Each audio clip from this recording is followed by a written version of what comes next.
All right, folks, back on the Boss Man Show.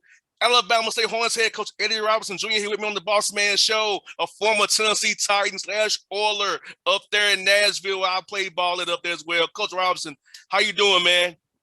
I mean, I'm doing great, man. Just enjoying being here, just enjoying wearing the hat, being in a position. It's been a great honor and a pleasure so far to be the head football coach at Alabama State, my alma mater, and of course I have a love for the SWAC. So just to compete in the SWAC against some other great teams, great schools, great coaches. I mean, we're all looking forward to it. I hear that, man. So how was the Gump changed for you since you played down there, man? Tell me about that. Well, we had a coach's caravan last night, and I joked that if you went to Alabama State in the late '70s, '80s, and '90s, and they don't know about Top Flight, which was like one of the local clubs there, then they didn't really attend Alabama State.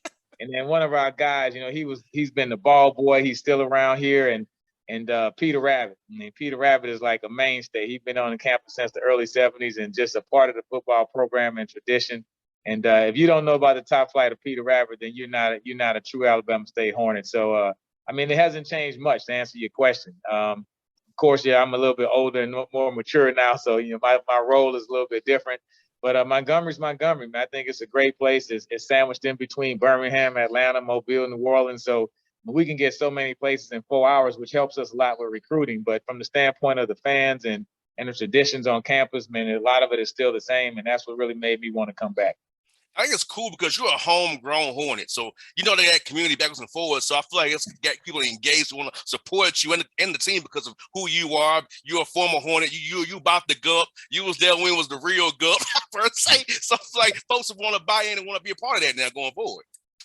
Yeah, I mean, I think it's real big, and that's what we're really trying to preach. I mean, when we're recruiting kids, we're talking about relationships. And the thing about it, I think, our President Ross, he's a graduate of Alabama State. His mom and dad was a graduate of Alabama State.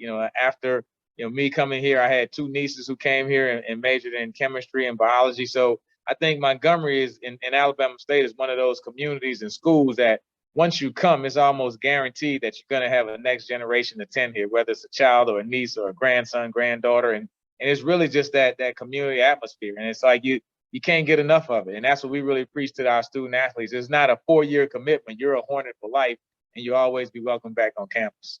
And in recruiting, I feel what's good about it for you is that you walked in these guys' shoes, man. You were them some years ago. So and you can get to the NFL if you put the right tape out there from being at Alabama State because you put it off. So I feel like all those things work in your favor because you are a model for them of success of being an Alabama State Hornet because you are a true Hornet man with that Hornet pride and you're swarming them up for really good, brother.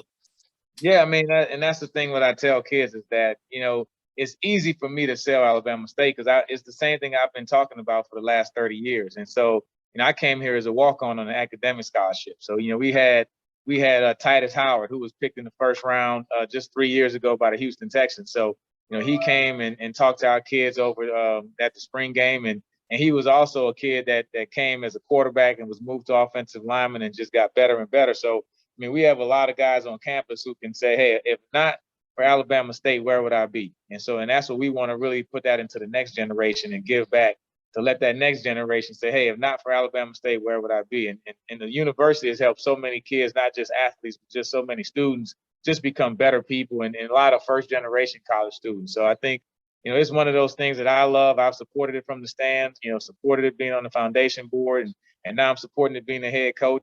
And when my time is done, I'm gonna go right back to those stands and support the school again. And that's my role is to try to get us to that championship level and be the very best coach I can be. Get the team to that level and make sure that the kids graduate also. Now, when did you know you had to itch to coach, Eddie? Probably, man, since the time I finished playing. I was more like a player's coach anyway. Everybody assumed that once I finished playing, I played 11 years mostly with the Oilers and Titans and Jeff Fisher, Greg Williams, they all assumed that once I finished playing the NFL, I would go straight into coaching. And I kind of thought I would too. And so, but along the way came three sons who were involved in a lot of sports, and that kind of got me distracted for some years. And it was just hard for me to commit to saying, hey, I'm not going to be at home with my kids and I'm going to go on the road and coach and do those type of things. So I kind of chose family first and And the way the universe worked, the plans came around where this opportunity came at this time in my life, probably the only time that it really would have worked. 10 years earlier or 10 years later or whatever, it probably wouldn't have worked, but it all worked out together. And so now it puts me in a position where I could be 100% committed to it like I was as a player. And one thing I didn't want to do was to get into coaching and not be able to be 100% committed, because it's truly a full-time job. The phone never turns off. Kids call you at all time of the night.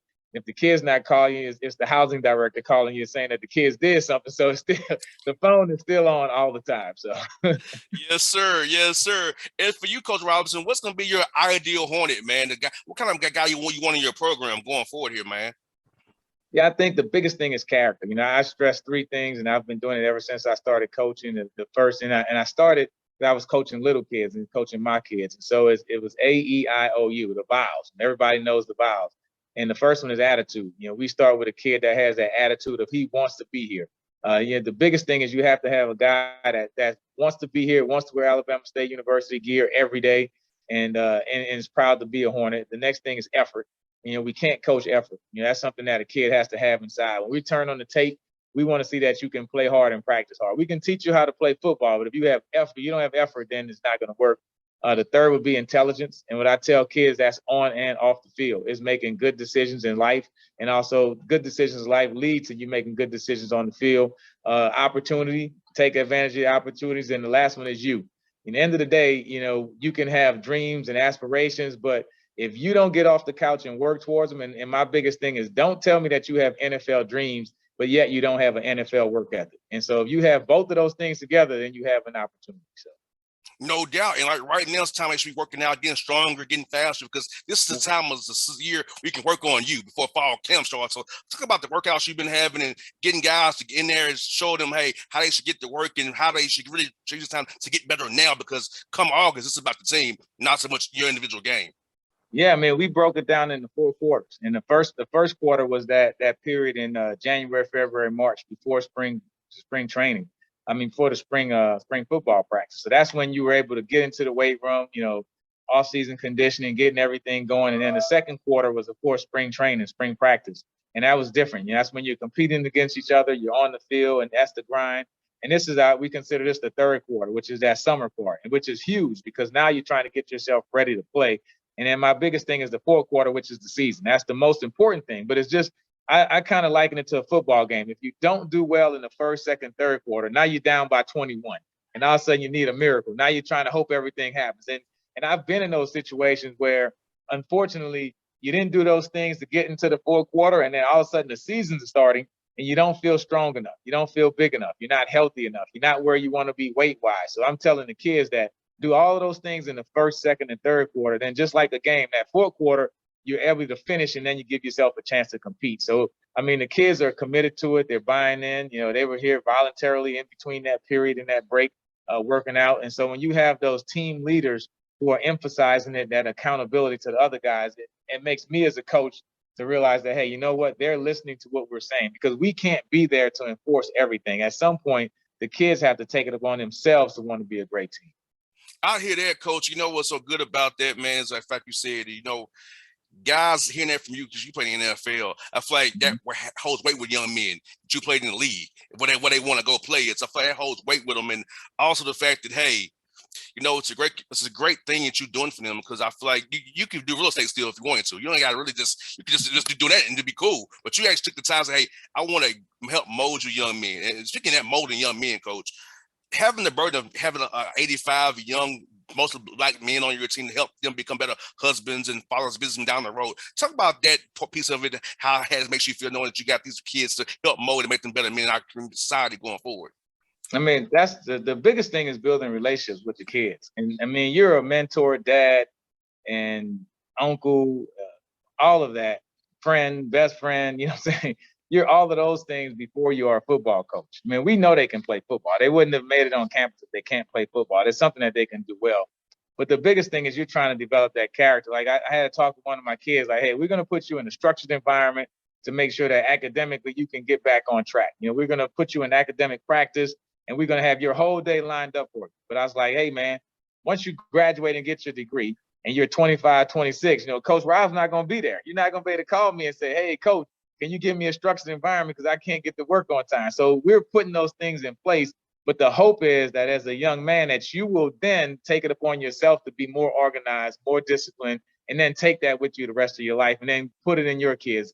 My coach, Coach Markham, he was the guy that when I was at Alabama State that kind of gave me the keys to success, not just on the football field, but in life. So we're trying to give them all of those keys and tools so they can be successful when we're not around. It's one thing to do it when the coach is watching. It's another thing to do it because it needs to be done. So we're trying to get them into that mindset, and not just athletically, but also academically and also high character. And if we can do that, those kids will come back. They'll want to send their kids back here. They'll become good alumnus. They want to make donations back to the school because they would have had a true experience at Alabama State that made them a better people. It's so many people, including me, that always say, if not for Alabama State, where would I be? And so we're trying to create that for the next generation so they can say, hey, if not for Alabama State, where would I be? No doubt, Coach. You have a big press conference coming up here on June 27th here in Atlanta. Also, you have the coaches caravan tour, the Swarm tour. Talk about coming to Atlanta on the 27th for that press conference and playing Howard in August, and also your coaches tour you got have going on with the school, man. Yeah, I mean, the SWAC MEAC challenge has been huge. I mean, I know we played in it against Bethune-Cookman some years back when it was in Orlando, but I mean, Atlanta, I think for HBCU and HBCU football, it's just a perfect city to have. And my message to the kids from day one is, hey, we're starting our season in Atlanta, first game against Howard, and our plans would end it in Atlanta in the Celebration Bowl. So that's going to be our 2 games in Atlanta. But it's really big for us because we have that alumni base there. I mean, I think we signed like 4 kids. We signed Niquay from Creekside, Lightfoot, who's down in Carver, and Varner, who's down on that south side of town. So, I mean, we recruit in Atlanta. The metro area has a lot of good football players, and we have a lot of alumni there. So for us to have a game in Atlanta, it's a place that we would like to play every year just because we have that connection. And you're talking about, 200 miles away from the city of Atlanta to Montgomery. So from that standpoint, it's a good recruiting place from the school. And so our caravan, the coaches caravan, me and Coach Metlock, our new basketball coach, Coach Vasquez, who just won the SWAC championship in baseball, it gives a chance for the fans to actually meet us in person in a relaxed environment. It's not on game day. It's hard to walk up to the coach on game day. Hey, coach, how you doing? Hey, we're locked in. But now, June and July, we can have some good conversations, let the fans know what we need from fans, from support, financial support, because everything is good. We're getting a new turf field on the practice field, on the game field. So it's a lot of great things going on at the university, but we really need that fan support, which also is financial support. We need those cheerleaders in the stands, but we also need those checkbooks and credit cards too. So I hear that. Coach, I want to ask you about your time with the Titans and the Oilers, man. I was a younger dude when it was going down. How was that move from Houston to Nashville and having to play at the Liberty Bowl and at Vanderbilt and before they built the Coliseum for TSU and Tennessee the Titans to play in? Talk about that experience back in the day, man. Yeah, I mean, it was great. I mean, I actually was with the Oilers from 92 to 95, and I was there with the Warren Moon era. And once we traded Warren, of course, we went 2-14. So then that's how I was able to pick Steve McNair, who's great person, great player. Played against him in college and played with him in the NFL. And fortunately, for 2 years, I left as a free agent and went to Jacksonville. So that first year when they were in Memphis, I wasn't on the team, but I was with Jacksonville, and we played them in the Liberty Bowl. So I still had that experience of playing there. And then the next year when I came back to Tennessee, they were actually in Nashville, and that's when we were practicing and playing at the Vanderbilt Stadium, which was still a good experience. And I think once we got into which was Adelphia back then, I mean, the fans and the Nashville fans, they just took to the team, I mean, really big. And that's when we went to the Super Bowl in '99, had a good year in 2000, lost in the playoffs. So, I mean, my experiences in Nashville were really good. I considered living in Nashville and staying there, but it's just a little bit too cold. Those winters last too long. I agree. I'm a New Orleans, Houston, Jacksonville. My whole life has been along I-10, except when I went to Alabama State. So I had to get out of there. Yeah, I remember when y'all practiced at TSU for training camp. I remember Yep. that.